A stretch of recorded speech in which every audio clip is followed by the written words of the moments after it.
Salam sejahtera di dalam kasih Tuhan kita Yesus Kristus. Saya dredak sebenarnya, apakah saudara hadir pada hari ini apa tidak? Karena zaman sekarang ini pokoknya kalau ada tanggalan merah banyak sekali yang kemudian lupa, pokoknya merah libur gitu katanya. Puji Tuhan bahwa saudara kita semua boleh bersama-sama hadir dalam ibadah kenaikan Tuhan Yesus Kristus. Kekhawatiran saya kalau kita tidak datang di dalam ibadah kenaikan Tuhan Yesus, jangan-jangan kita dinaikkan langsung ke Tuhan Yesus. Bapak Ibu yang Tuhan Yesus kasihi, kita mungkin masih ingat bagaimana yang namanya bahwa tokoh itu penting. Perusahaan-perusahaan besar itu sangat bergantung kepada tokohnya. Pemerintah itu juga sangat bergantung kepada tokoh pemerintahnya.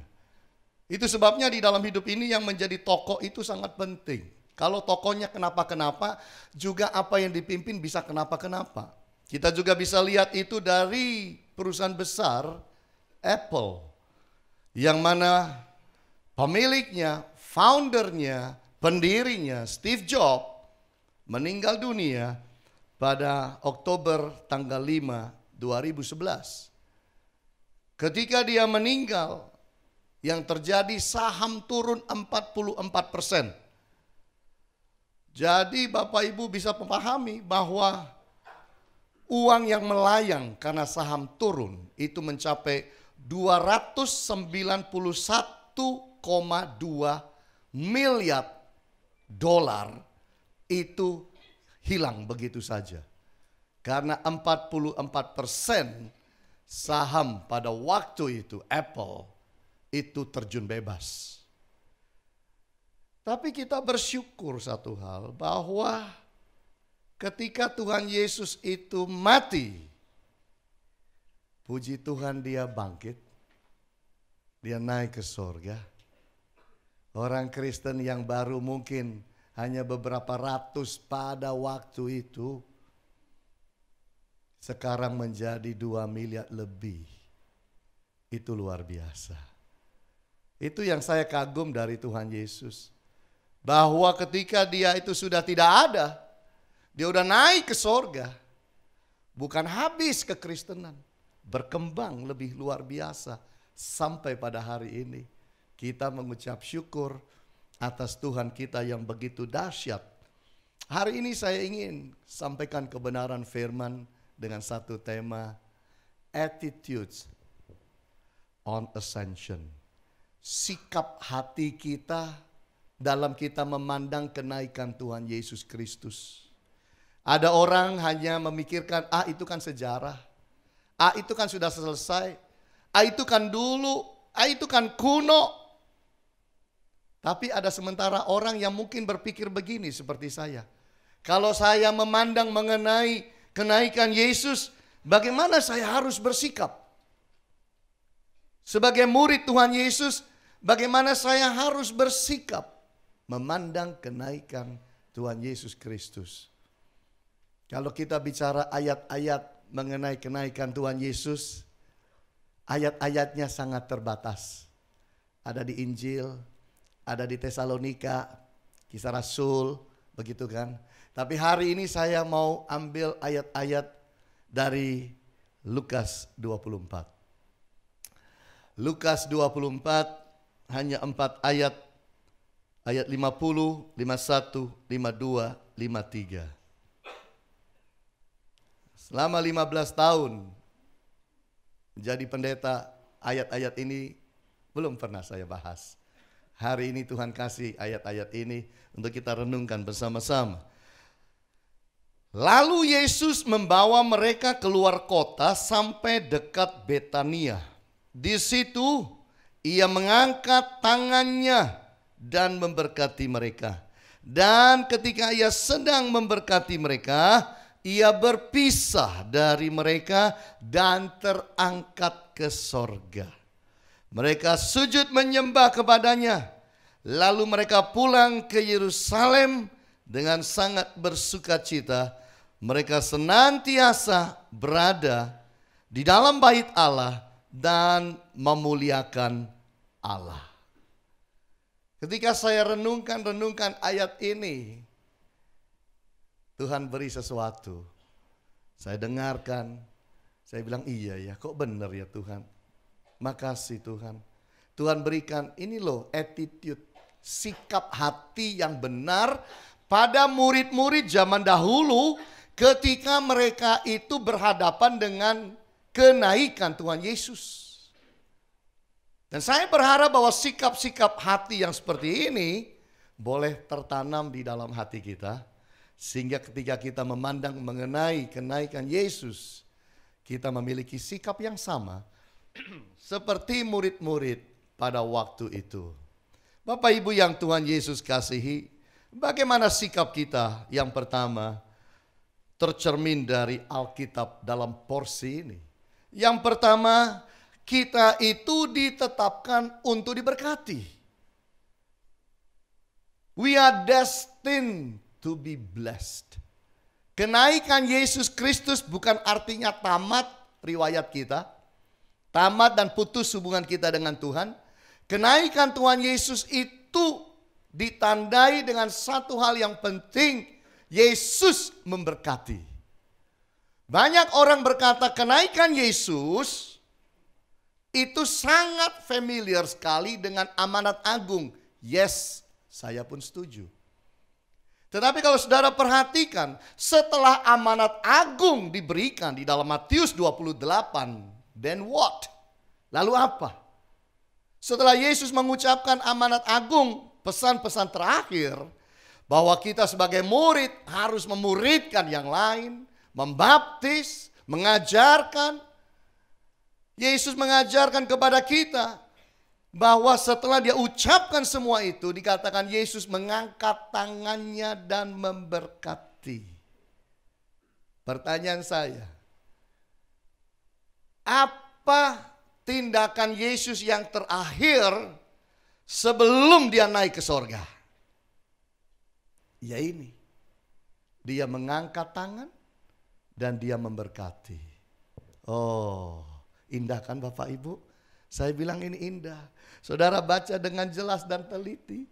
Ketika ia sedang memberkati mereka, ia berpisah. Jadi tindakan Yesus yang paling terakhir setelah dia ucapkan semua amanat agung itu buat kita. Pesan-pesan penting, pesan terakhir kepada murid.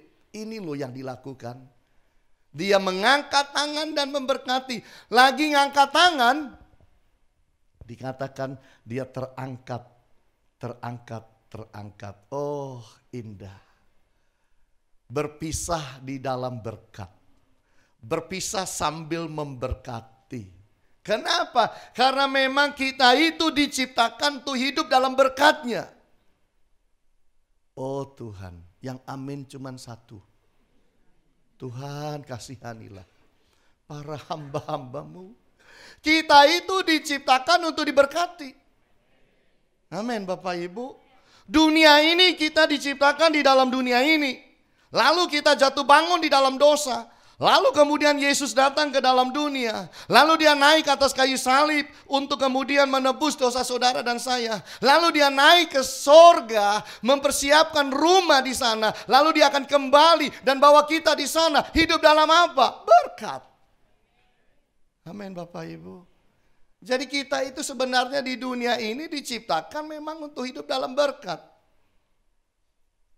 Gak boleh disangkal itu. Nah kalau saya bicara berkat Bapak Ibu jangan selalu mikir duit.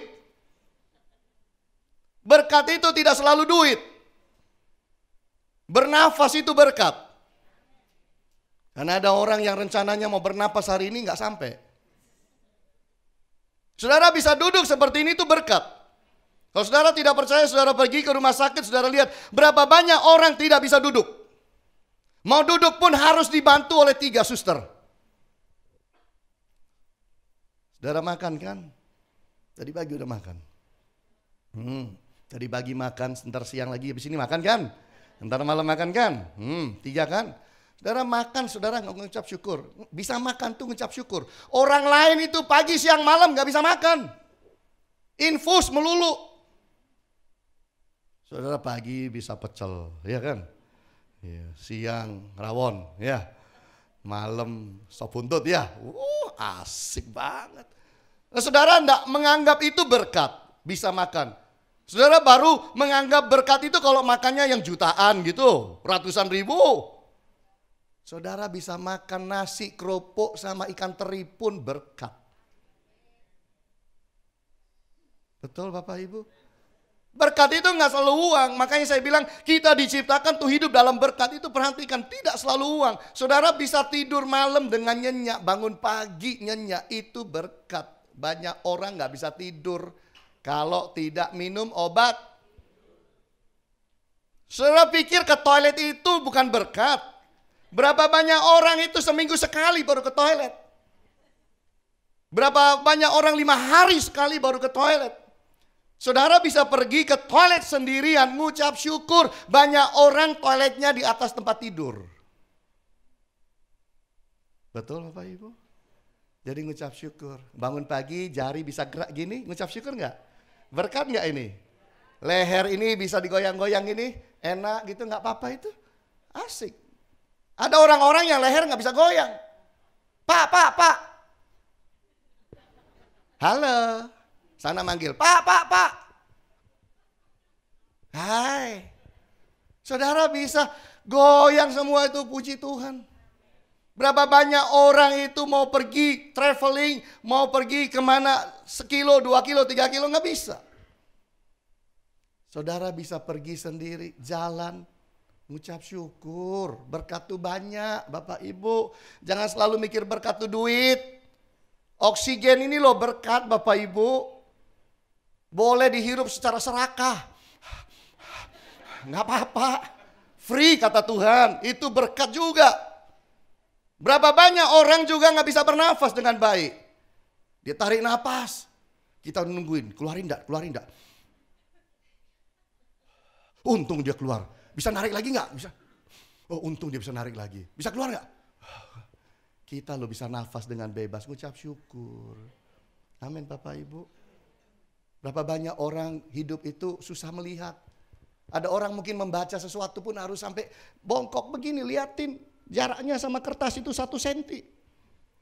Saudara lu lihat apa aja jelas dan terang. Gak mengucap syukur. Ucap syukur Bapak Ibu. Puji Tuhan. Amin. Saudara sehat kan? Puji Tuhan. Mengucap syukur, kesehatan itu mahal. Saudara boleh punya rumah 10, saudara boleh punya mobil 20 Bapak Ibu, saudara boleh punya emas itu 30 kilo, boleh punya, tapi ingat baik-baik, engkau cuma punya badan tuh 1. Pelihara yang baik. Amin Bapak Ibu, ngucap syukur pada Tuhan. Begitu. Kalau sudah bicara badan kita itu tenang aja, warnanya apa aja sama, karena itu badan kita. Mau besar, mau kurus, mau tinggi, mau pendek, ya mau apa aja lah. Rupa badan kita 1, pelihara baik-baik. Amin. Itulah berkat. Kita diciptakan tuh hidup bergantung pada Dia. Saudara dan saya, kita tidak pernah diciptakan untuk berpisah dari Dia. Artinya tidak punya hubungan dengan Dia. No, kita selalu Tuhan ciptakan untuk selalu bergantung kepada Dia. Karena kita ini ciptaan. Bukan pencipta. Yang diciptakan itu harus bisa punya relationship sama yang menciptakan. Manusia tidak pernah diajarkan untuk separated, berpisah secara hubungan dengan Tuhan. Tidak pernah Bapak Ibu. Tuhan juga nggak pernah mau. Makanya Tuhan bilang, aku pergi kepada Bapa. Di rumah Bapakku banyak tempat tinggal. Lalu aku akan kembali dan membawa engkau ke sana. Tuhan gak mau pisah sama kita. Kok kita mau pisah sama Dia? Kita diciptakan untuk hidup sebagai pemenang. Amin Bapak Ibu. Saudara dan saya diciptakan Allah untuk hidup sebagai pemenang. Saudara pikir saudara dan saya diciptakan untuk jadi bulan-bulanan setan? Saudara pikir kita diciptakan untuk selalu dikalahkan hidup? Di antara semua yang Allah ciptakan, kita yang paling unggul. Kita ini paling unggul. Kita ini paling top. We are the masterpiece. The best of the best yang Allah ciptakan tuh saudara dan saya. Itu sebabnya dulu manusia hidup di taman. Baju manusia yang pertama, daun. Coba sekarang bajunya keren-keren semua kan. Karena manusia itu lebih pintar dari binatang. Coba, yang namanya gajah, apa bajunya? Dari dulu sampai sekarang. Dari zaman penciptaan sampai sekarang, ya begitu aja, nggak pakai baju. Jerapah, ya begitu aja. Manusia ini luar biasa. Diciptakan jadi pemenang hidup. Dulu manusia kemana-mana jalan kaki. Lama-lama bisa bikin yang namanya bisa berenang. Lama-lama bikin perahu. Lama-lama bikin kapal. Lama-lama bikin kapal terbang. Lama-lama bikin apa lagi? Pesawat. Ulang-alik. Hebat manusia. Dulu tinggal di Taman Eden. Lalu lama-lama kemudian manusia mulai hidup di goa. Lama-lama hidup di rumah. Lama-lama hidup di apartemen. Coba saudara pikir. Manusia tuh luar biasa. Coba kalau laba-laba. Dari dulu sampai sekarang cuma bikin sarang laba-laba. Kan ngapa-ngapain dia. Ya kan? Ular. Dari dulu sampai sekarang gitu doang. Manusia ini berkembang luar biasa. Sampai bisa bikin komputer, bikin HP. Teknologi begitu maju manusia ini. Dahsyat. Saking dahsyatnya, kalau nggak deket Tuhan, berabe. Udah diciptakan laki, kepingin jadi perempuan. Udah diciptakan perempuan, kepingin jadi laki. Udah dipatok Allah bahwa yang hamil itu hanya perempuan. Sekarang laki-laki mau hamil. Ini loh, makanya kalau nggak deket Tuhan, teknologi itu berubah. Nggak, karena kita nggak punya acuan. Firman itu acuan. Kita mengucap syukur bahwa kita hidup itu ditetapkan Allah untuk hidup diberkati. Tapi berkat tidak selalu bicara uang. Amin saudara. Saudara bisa senyum itu berkat. Nggak percaya? Ada orang mau senyum nggak mau dia. Ada orang senyum malu-malu. Ada. Begitu. Macam-macam hidup ini. Bapak Ibu yang Tuhan Yesus kasihi, saya membaca kisah mengenai Apollo yang pertama. Diluncurkan tahun 1967. Baru kurang lebih, di atas itu baru kurang lebih sekitar 40 km di atas. Api masuk ke dalam. Kokpitnya isinya api. Sehingga mereka, astronot bernama Roger Chaffee, kirim berita ke bumi. Kokpit kita kebakaran. Tidak berapa lama mereka teriak-teriak kesakitan. Kemudian putus hubungan dan itu meledak. 2 tahun kemudian, 1969, Presiden Nixon itu menyuruh seorang bernama William Shaffer untuk menulis pidato. Kalau itu meledak lagi, tolong kasih saya pidatonya, ngomong apa saya. Jadi sudah disiapkan. Pidatonya dikasih judul In Event of Moon Disaster. Kalau seandainya terjadi musibah, masalah di bulan. Karena itu kan kirim manusia ke bulan. Yang pertama. Neil Armstrong dikirim bersama 2 orang lain. Naik ke atas sana. Dan puji Tuhan bahwa semuanya beres. Mereka landing itu dengan baik Bapak Ibu. Turun dengan baik. Setelah turun dengan baik, landing dengan baik, diperiksa. Ternyata bahan bakarnya tinggal sedikit, cukup untuk hanya tidak sampai 30 detik. Jadi itu kalau terlambat turun, masalah lagi. Hampir hanya beberapa puluh detik saja. Bahan bakarnya itu cukup. Kalau tidak, persoalan. Neil Armstrong keluar dari Apollo. Tepuk tangan orang luar biasa. Wah, ini hebat nih, hebat nih. Manusia yang pernah naik ke bulan dan turun kembali. Wah, luar biasa. Dibawa keliling, diarak, saudara, di kota. Lalu kemudian dipestain, pesta yang besar. Dikasih medali namanya Presidential Medal of Freedom. Jadi medali kebebasan dari presiden. Hanya untuk orang-orang top Bapak Ibu. Kita jangankan punya, lihat aja nggak tahu modelnya kayak apa. Ini mereka luar biasa, 3 orang ini dapatkan itu. Tetapi satu hal yang saya mau kagumi mengenai Yesus. Yesus melakukan misi yang luar biasa. Bukan bumi ke bulan, sorga ke bumi, bumi ke sorga untuk saudara dan saya. Dia mau mati di atas kayu salib, menderita demikian luar biasa. Dia apa-apain, diem aja. Sampai dia menang di atas kayu salib. Dan dia berikan kemenangan itu buat saudara dan saya. Makanya ayat berkata apa? Kita lebih dari pemenang. Amin Bapak Ibu. Saudara dan saya, kita lebih dari pemenang. Bilang sama sebelah, gini-gini aku lebih dari pemenang. Cila. Gini-gini aku lebih loh dari pemenang. Amin Bapak Ibu. Ya, karena kemenangan itu diberikan untuk saudara dan saya. Jadi sikap kita yang pertama, kalau kita memandang mengenai kenaikan Yesus, adalah kita merasa bersyukur kita diciptakan Allah untuk hidup diberkati. Amin. Itu sebabnya hidup baik dengan firman, berjalan dalam kebenaran, maka hidup kita pasti akan melihat Tuhan menyertai dan memberkati kita. Sikap yang kedua kita lihat, yaitu bahwa kita itu ditetapkan untuk menjadi penyembah. We are destined to be worshiper. Kita itu ditetapkan Allah untuk menjadi penyembah. Masih di dalam ayat yang ke-52 dikatakan, mereka sujud menyembah kepadanya. Lalu mereka pulang ke Yerusalem dengan sangat bersukacita.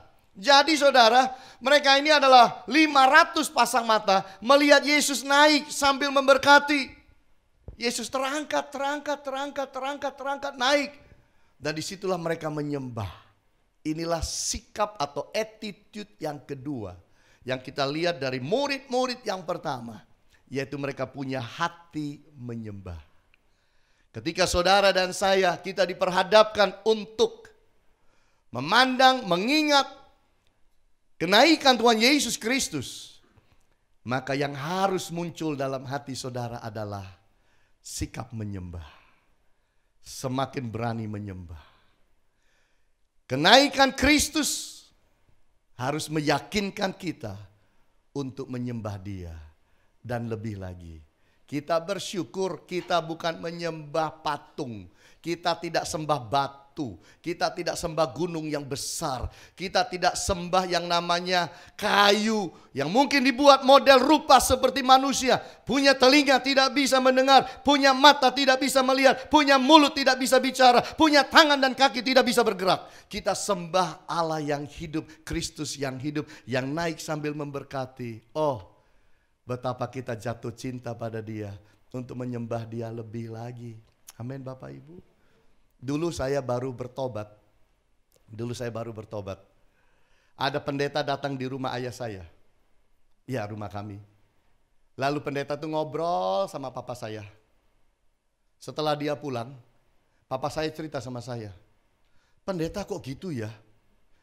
Kenapa Pak? Masa pendeta itu sampai bisa tanya sama papa? Pak, apa benar ya dulu tuh Yesus itu terangkat naik ke sorga, itu terangkat tuk gitu. Benar tak kayak gitu? Loh kok pendeta aja masih enggak yakin? Lah ngono kok jadi pendeta? Bapak saya bilang, iya naiknya kayak gitu, dilihat mata ini naik dia. Naik itu ke atas Bapak Ibu. Bukan ke bawah, naik. Makanya sampai begitu naik nggak lihat-lihat bawah terus. Lalu lihat malaikat bilang seperti dia naik dia akan turun kembali. Betul nggak Bapak Ibu? Yang harus kita bangun di dalam hati kita pada hari yang spesial mengingat ini semua. Bangun hati saudara untuk menyembah. Itu Bapak Ibu. Bukan hanya tahu, oh iya itu hari kenaikan Yesus. Iya, ya naik dia. Percaya kamu? Percaya. Terus ngapain? Nggak ngapa-ngapain. Bukan. Kenaikan Yesus, kebenaran ini harus memicu hati saudara menjadi seorang penyembah yang lebih lagi. Ini yang kita mengucap syukur. Kenaikan Kristus meyakinkan kita untuk membangun habit of worship. Habit untuk menyembah, kebiasaan menyembah. Bapak Ibu, manusia itu hidup dengan habit. Ya. Saya enggak usah tanya, siapa sikat gigi tadi? Semua pasti sikat gigi. Betul, kecuali lupa. Kalau lupa gitu gimana? Jangan khawatir, tetangga saudara yang tahu.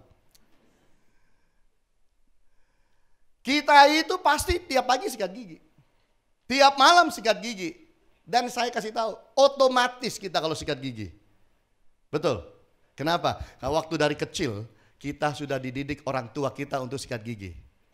Cuci tangan, baru makan.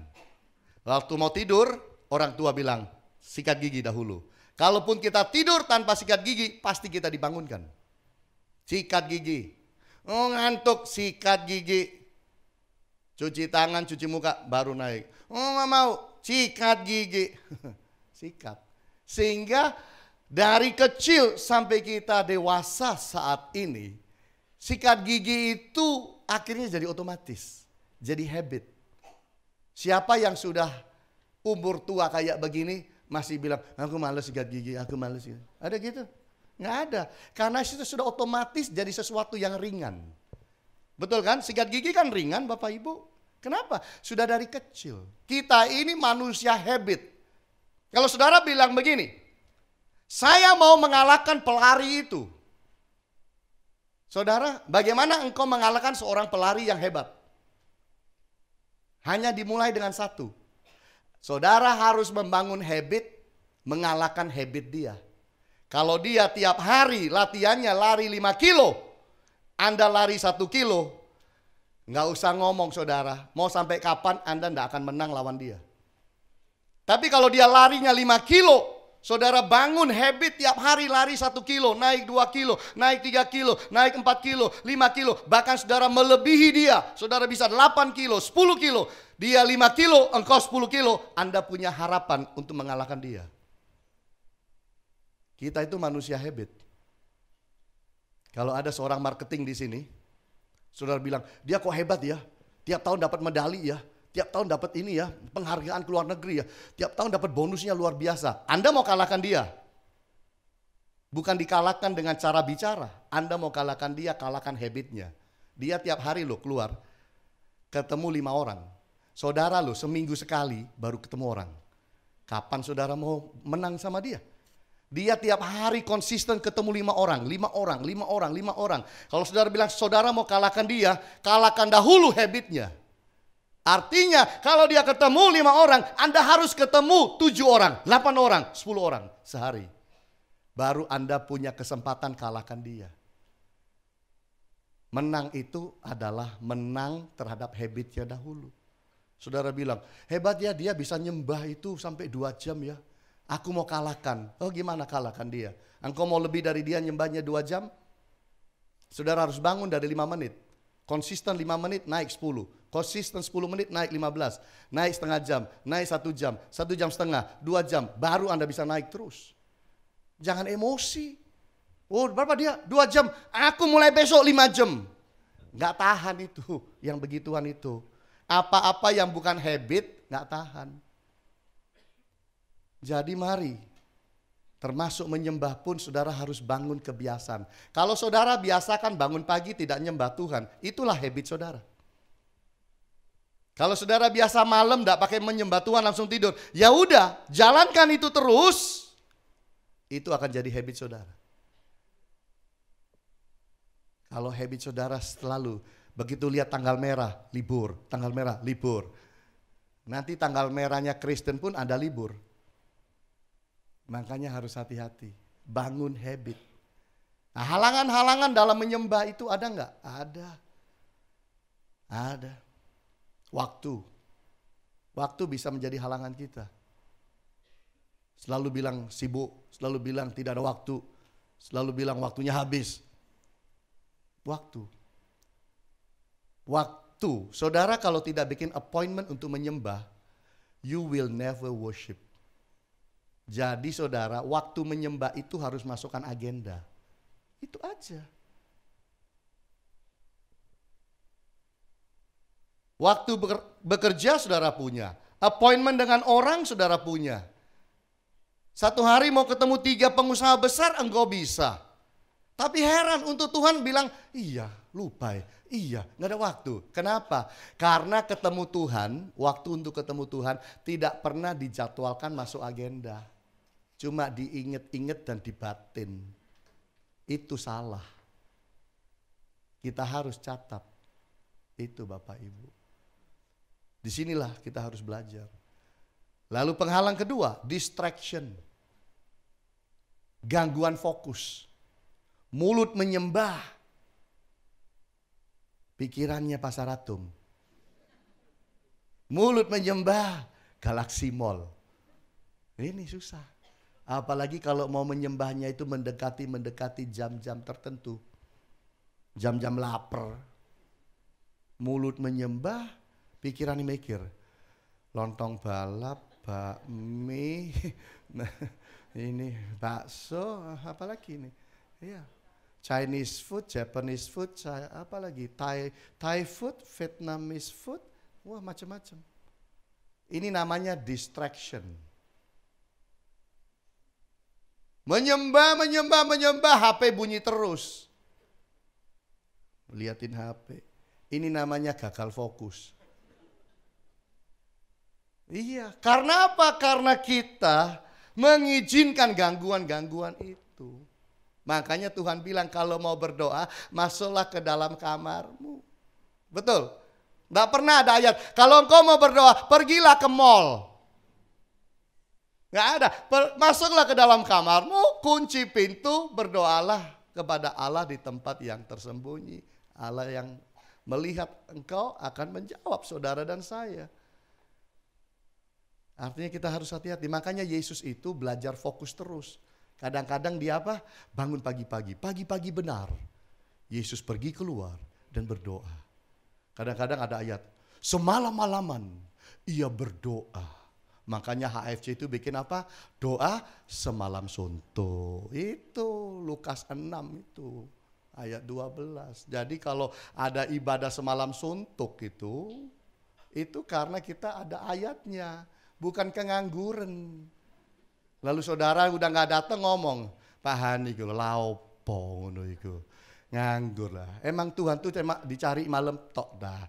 Ya, tambah bikin repot Tuhan aja malam-malam cari dia. Lah saudara pikir Tuhan tidur? Enggak lah.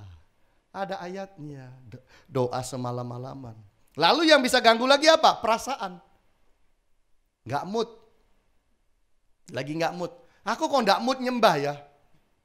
Kamu nyembah dewe ya, gak mood aku.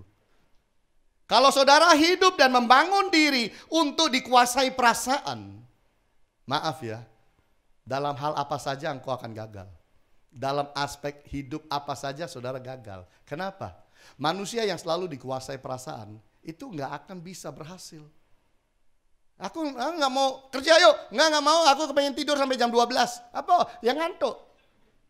Besok, ayo bangun, enggak masih ngantuk. Terus aja gitu. Manusia yang sukses adalah manusia yang disiplin. Manusia yang bisa menguasai perasaannya. Dikendalikan tuh perasaan. Bukan manusia yang saya kepingin menyembah. Nyembah terus. Besok enggak kepingin. 3 minggu kemudian masih enggak kepingin. Bukan. Tapi manusia yang berkata, saya punya perasaan menyembah atau saya tidak punya perasaan menyembah. Saya disiplinkan menyembah. Dan ini waktu menyembah, saya menyembah. Saudara yang mengerti ilmu diet. Ilmu diet itu mengajarkan apa? Kalau saudara mau kurus, mau diet, mau turun berat badan. Ilmu diet itu mengajarkan satu. Disiplin makan. Jam makannya disiplin. Itu dulu. Kalau itu nggak bisa diturutin, susah. Makanya sebenarnya diet itu kan bukan masalah obat dan apa yang kita minum, Bapak Ibu. Lalu itu masalah apa? Masalah menguasai appetite kita itu. Masalah menguasai perasaan. Lihat kue, perasaannya muncul kan? Nah, bisa nggak kuasai perasaan itu? Oh enggak, oh iya. Mau enggak lewat, gitu. Mau enggak lewat, iya itu. Jadi sebenarnya itu bukan masalah obat ini lebih hebat, obat ini lebih bagus untuk diet. No, Menguasai perasaan saudara. Itu penting. Artinya disiplin. Jam makan, makan. Nggak kepengen makan. Makan. Hanya beberapa sendok. Begitu. Ilmu yang lain mengajarkan bahwa keberhasilan dalam diet itu bergantung pada satu hal. Apa itu? Cang.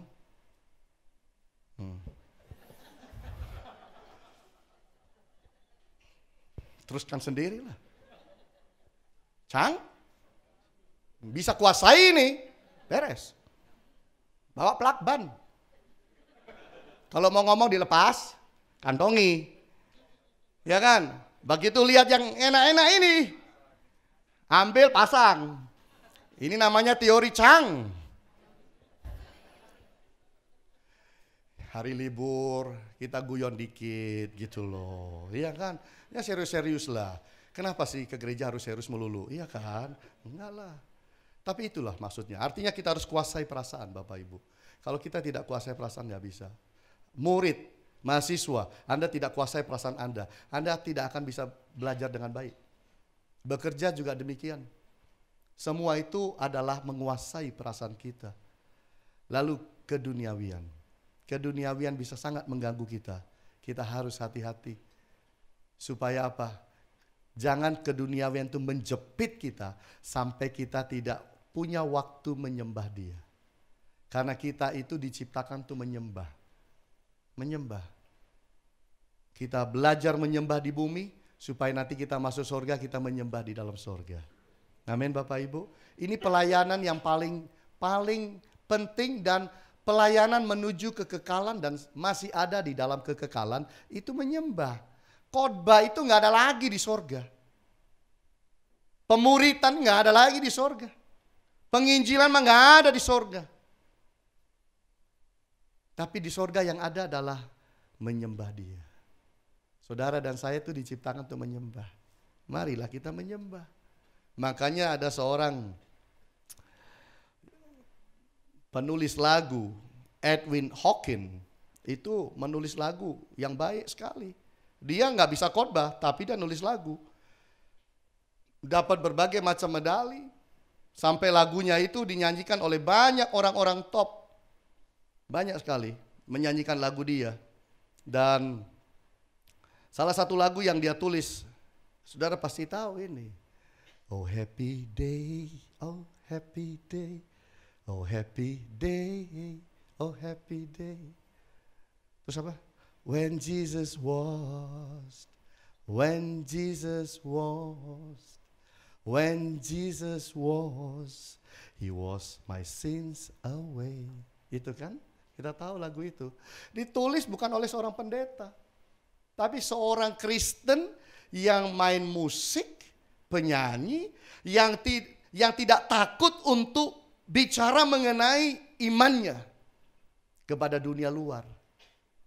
Ini bahwa aku happy karena dia membasuh dosa-dosaku. Dia bukan pengkhotbah, tapi lagunya itu even dinyanyikan oleh Elvis Presley. Lagu-lagunya itu dinyanyikan oleh orang-orang top Bapak Ibu. Dan itu sesuatu yang sangat indah. Nah, mari saudara kita lihat bagian yang berikutnya. Adalah yang ketiga. Sikap yang ketiga adalah kita itu ditetapkan untuk setia. Saudara dan saya, kita ditetapkan Allah untuk setia. We are destined to be faithful.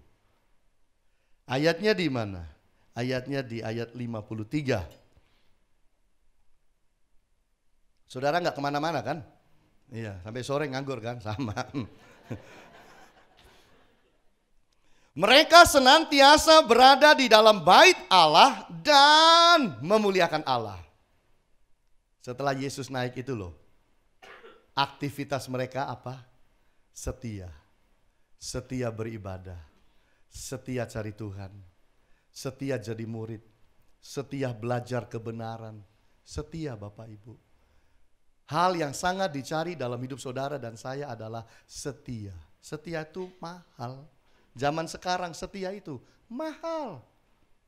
Betul. Kalau ada orang bisa menikah, mencapai usia pernikahan 50 tahun, 60 tahun, oh setia kan? Itu jalannya pun itu mungkin sudah gandengan tangan. Jalan dari sana ke sana itu mungkin agak lama, nggak apa-apa. Tapi jalan gini, gandeng istrinya. Dia lihat istrinya, dia senyum. Istrinya lihat dia senyum. Lama jalannya nggak apa-apa ya mama. Nggak apa-apa papa, asal mama digandeng. Jalan. Wah, saya kalau lihat gini mah seneng Bapak Ibu. Iya benar. Makanya kalau ada orang ulang tahun pernikahan 50, saya usahakan hadir. Apalagi 60. Karena saya 25 aja belum. Gitu. Saya perlu belajar dari mereka-mereka yang setia itu mahal. Orang bisnis itu loh. Ya, bisa kerjasama, setia terus itu. Hebat itu. Rata-rata itu buyar di dalam generasi kedua. Kalau enggak generasi ketiga, kongsinya itu. Gitu. Makanya setia itu penting. Bahkan ada ayat bilang apa?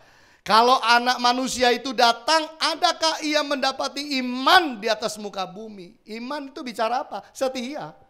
Tetap beriman kepada dia artinya tetap setia. Jadi yang dicari di dunia itu sebenarnya bukan orang pinter yang punya karunianya banyak begitu. Bahkan ada yang bilang, Tuhan, bukankah aku membangkitkan orang mati? Aku menyembuhkan, aku buat mujizat. Tuhan berkata, aku gak kenal. Ada ayatnya. Itu orang-orang yang biasanya katanya karismatik, tapi tidak bangun hubungan sama Tuhan. Karunianya aja yang diutamakan, bukan Tuhannya sebagai pemberi karunia. Bahaya itu. Sejarah kenaikan Kristus harus memotivasi kita semakin setia. Amin Bapak Ibu. Setia. Banyak orang gak mau setia sama pasangan. Habis gimana sih Pak? Pasanganku loh dulu tuh beda sama sekarang. Dulu gimana? Dulu itu loh tak angkat tangan satu bisa Pak. Sekarang loh 2 tangan aku yang cuklek Pak. Kenapa? Ya udah 1 ton lebih Pak. Dia boleh bilang begitu. Emangnya cuma dia pasangannya yang berubah, dia gak berubah? Iya kan? Pasangannya juga bisa bilang. Iya loh Pak, suami saya itu juga Pak. Aduh, kenapa? Iya dia bilang saya begini, dia juga lupa dia berubah. Dulu waktu saya kawin sama dia itu, aduh rata Pak. Sekarang kok justru dia yang hamil.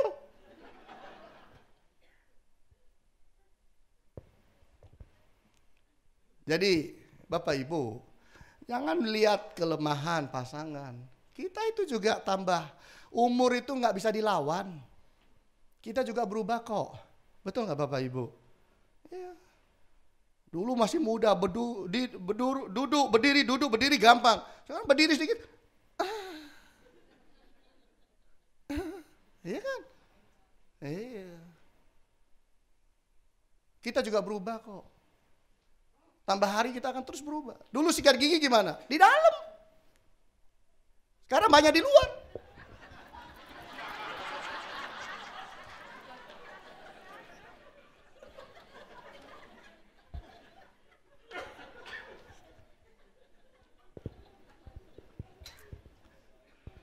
Jadi marilah, setia itu nggak lihat perubahan fisik, tapi menjaga yang di dalam. Amin Bapak Ibu. Ini yang kita harus jaga. Setia itu karakter satu dengan yang lain. Kita setia pada Tuhan bukan karena Dia berkati kita saja. Kita mengalami tantangan hidup, mengalami perubahan hidup, apapun tetap setia. Itu. Sejarah kenaikan Kristus harus mempertebal hubungan kita dengan Allah. Dan juga harus membawa pertumbuhan. Ini aja. Jangan jadi Kristen kerdil. Kita harus bertumbuh. Terus bertumbuh di dalam Dia.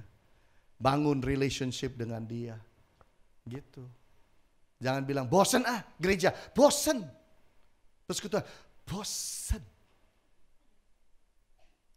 Kalau dibalik Tuhan yang gitu gimana? Tuhan berkati aku, bosen Capek juga. Tuhan lindungi aku, mau bosen. Capek juga kita kan. Makanya jangan gitu. Saya tertarik baca kisah mengenai seorang dokter yang luar biasa. Dokter ini namanya adalah David Donovan. Istrinya Shirley, orang Inggris. Tapi dengan 3 orang temannya, mereka pergi Nigeria, masuk di desa pedalaman untuk ngobatin orang. Angka kematian di sana anak-anak itu 45%. Dari 100 anak 45 mati gitu loh ceritanya. Menurut mereka pada waktu itu nggak apa-apa katanya. Itu karena dewa-dewa menyukai anak-anak. Jadi dipanggil pulang gitu. Padahal kan karena sakit kan. Setelah mereka itu obatin, anak-anak ini dari 45% angka kematian turun tinggal 2. Dari 100 cuma 1, cuma 2 yang meninggal. Tapi mereka ini cinta Tuhan sambil mengabarkan Injil. Mereka ditangkap oleh orang-orang pedalaman Nigeria yang hitam-hitam itu 22 hari. Tapi waktu mereka ditangkap, mereka juga tetap melayani. Berbuat baik, bisa saksi-saksi, sampai akhirnya dibebaskan. Ceritanya begitu. Dukun yang ada di situ bilang begini kepada mereka, kepada si Donovan. Allah yang kamu sembah dan layani ternyata lebih besar kuasanya dari Allah yang aku sembah dan layani. Dukunnya aja bisa bilang begitu. Mereka membawa banyak orang berubah bertobat. Itu sebabnya kita harus menjadi pribadi-pribadi yang saya katakan setia. Setia kepada firman Injil, setia untuk mengabarkan kebaikan kepada orang lain, kebenaran pada orang lain, setia untuk memimpin orang lain dari kegelapan masuk kepada terang Allah. Ini yang Tuhan mau. Jangan puas hanya bisa nyanyi nyembah di gereja saja. Tapi bawa orang lain. Hidup juga dekat melekat pada Tuhan. Itu bukti setia kita pada Tuhan. Bayangkan dari 500 pasang mata yang lihat Yesus naik ke sorga. Sekarang berubah menjadi 2 miliar lebih. Itu karena mereka setia melakukan amanat agung. Kita mengucap syukur pada Tuhan, Tuhan ajar kita bahwa kita itu ditetapkan untuk diberkati. Amin. Kita ditetapkan untuk menjadi penyembah-penyembah Bapak Ibu. Kita ditetapkan untuk setia selalu di hadapan Tuhan. Inilah sikap yang harus kita simpan di hati kita. Karena inilah sikap yang sangat fundamental dalam kekristenan awal-awal. Ini yang menjadi warisan bagi kita. Untuk kita jalankan di dalam dunia kita yang modern. Pasti kita lihat kemuliaan Allah dalam hidup ini. Tuhan Yesus berkati kita. Amin.